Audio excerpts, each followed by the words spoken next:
Hey guys, new video for you today on changing units of area. And so there's actually three different learning targets for this lesson.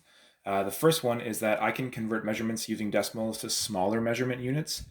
Um, so that would kind of mean if you see a measurement that says like 2.5 meters, I know how to convert that to something in centimeters or in millimeters because then it would enable me to use a whole number. The second learning target is that I can investigate connections between different units of area. And the third one is that I can solve area problems that would require converting units. And then so a bit of prior knowledge required for this lesson. The first one is that you are familiar with decimals to thousandths. So that's three decimal places. Can perform operations with decimals. Can find areas of rectangles, parallelograms, and triangles. So that means that you know the formulas and how to use them. And then is familiar with metric units of length and area. So that means like millimeters, centimeters, meters, kilometers, and then all of those units squared as well in terms of area. So where we start is first of all just remembering how to convert decimal measurements. This one just kind of focuses on going from meters to centimeters. And so let's just remember, first of all, that 1 meter is the same thing as 100 centimeters. They are equal. They represent the same length. And then so to convert a measurement in meters to centimeters, you have to multiply by 100. And so we've typically used this in terms of whole numbers, but we did a unit in terms of doing that for decimals as well. So when we multiply something by 100, that means that our decimal is going to go two places to the right. And so this would give us 375, nope, centimeters. There we go. Got to squeeze that C in there. So this is a number in the tens with some decimals. Again, you got to multiply it by 100. And so this decimal goes two places over. And so that's going to give us 3,402 centimeters. And then this one is a number it's a less than 1. But the same thing happens. You still multiply it by 100. And the decimal still goes two places to the right. And so that's going to give us 45 centimeters. Okay, so that's a quick reminder on how to convert meters to centimeters. And if you want, you can pause the video and work on number 1 in the workbook. It's found on page 114. And you should be able to do that stuff. Okay, so the next thing that we look at is converting units of area. And so here I've drawn out a little square and I've labeled it that's 1 meter by 1 meter. We know that area is length times width, so 1 meter times 1 meter, which means that the area of this square is 1 meter squared.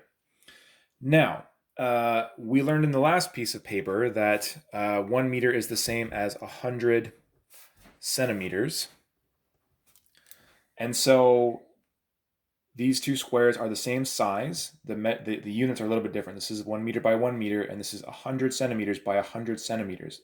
It represents the same length. Same formula, length times width. And when we multiply 100 times 100, we actually get 10,000.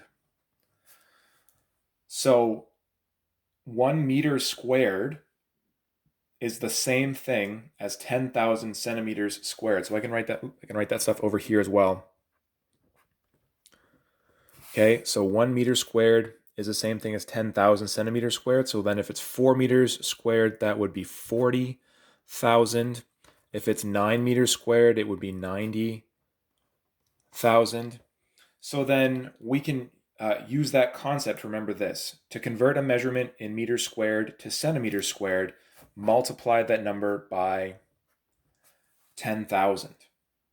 Okay, so if something is, even if you have a decimal, let's say we have something like, 5.23 meters squared. To convert that to centimeters squared, I would multiply by 10,000. And then that means that I'm going to actually move the decimal place over 4 spots because there's 4 zeros here in this this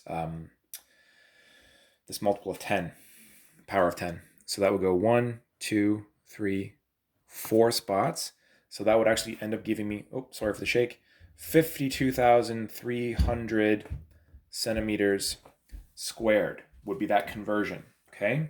So if you would like, you can pause it here and you can work on numbers 2 and number 3, also found on page 114. Now the next concept that we're going to look at is this idea that data needs to be in units of the same type. And so we have I have a rectangle that's drawn out here. I have, and this gets back to one of the other videos that we posted that says that sometimes problems give you, the area and one of the measurements, but you have to find the other one. The little wrinkle in this one is we're trying to consider what we would put in the blank. Now the measurement here is given in meters, but the area is actually given in centimeters squared. And so some people might look at that and say, well, 2 times 6,000 would give me 12,000. And you're not wrong, it does. Except that these are expressed in different units. So meters and centimeters are different, and you have to make sure that they are expressed in the same units. So the easiest thing to do is, rather than convert this to meters squared, it's probably easier to convert this to centimeters, because I know that to convert meters to centimeters, it's times 100. So, what should we do to find the missing measurement? Well, what we're going to do is convert the units so they are the same. Okay. And so I know that 2 meters is the same thing, after I multiply by 100, is the same thing as 200 centimeters. Now I'm working with a problem where I can actually do some figuring out here. So what I could do is I could use this to put together an equation. I could say, 12,000 centimeters. Maybe I'll write that down here. I would do 12,000 centimeters squared, and then that would equal 200 centimeters times, let's say, not the height. Let's say it's the length. That's an L, lowercase l. So then what I would do is I would take my 12,000 centimeters squared. I might run out of room here. I don't know. 12,000 centimeters squared. I would have to divide it by 200 centimeters, and then that's going to equal not 1, but again, lowercase l.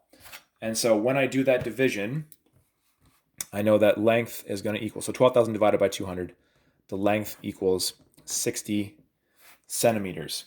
And there's also a little trick you can do. I don't know if this is going to confuse people, but if I see that there's 2 zeros here, if I cross them off and I cross off 2 zeros here, so the same number on same number, it only works with zeros. Then what I'm left with is 120 divided by 2, which for some people might be an easier question to solve. I don't know, but that's a trick you can use if those larger numbers kind of terrify you. Okay, you can pause it here and work on number 4, still in 114. But the next concept that we look at is solving problems that require converting measurements. And so I have a word problem here that says that Samuel uses a parallelogram with an area of 1,950 millimeters squared to make a logo for a soccer team's badge. The badge is 6 centimeters long at the base. What is the height of the badge? So I always like drawing out diagrams. I find I'm a visual kind of person, and I find it helps me visualize some of these things. So the area here equals 1,950 millimeters squared, and then it says that one of the bases is actually 6 centimeters. So then we would need to find out, we're asked to find out what the height of the parallelogram actually is. Now, again, you may have noticed that millimeters and centimeters are different units, and we need to be able to convert. Now, I haven't mentioned this yet, but I generally find it easier to convert to the smaller measurement. So if we're comparing centimeters and millimeters, millimeters is the smaller unit of measurement. So I would say let's convert 6 centimeters to a number in millimeters. And in order to do that, we multiply it by 10. So 6 centimeters is the same as 60 millimeters. And then once we get to that point, then we're working with this sort of equation. You have 1,950 millimeters squared would equal 60 millimeters times the height. So then we would end up needing to divide 1,950 millimeters squared by 60 millimeters, and then that will give us the height. So when we divide 1,950 by 60, we end up with 32.5 millimeters is the height of that badge. So this, and I'll do it outside. So that height would be 32.5 millimeters, or 3.25 millimeters, 3.25 centimeters if you do that conversion. Okay, you can pause it here and you can work on number 5. It is similar to what we just talked about. Number 5, again, asks you some questions and asks you to consider in some hypothetical situations if the person is correct. So just think carefully about that stuff. All right, and then the last thing that we do is we start looking at some complex shapes. And so if you imagine that this shape here is sort of like our overall shape, we have to try and figure out how we can actually solve the area of this complex shape. And so a couple things to point out. Number 1, the shape has been sort of divided up into a parallelogram and a triangle, right? So here's the parallelogram down here. My hand's in the way. Here's the parallelogram down here, and then this shape up here obviously is a triangle. We know the formula for the area of both of those shapes. A parallelogram is base times height, and then the area of a triangle is base times height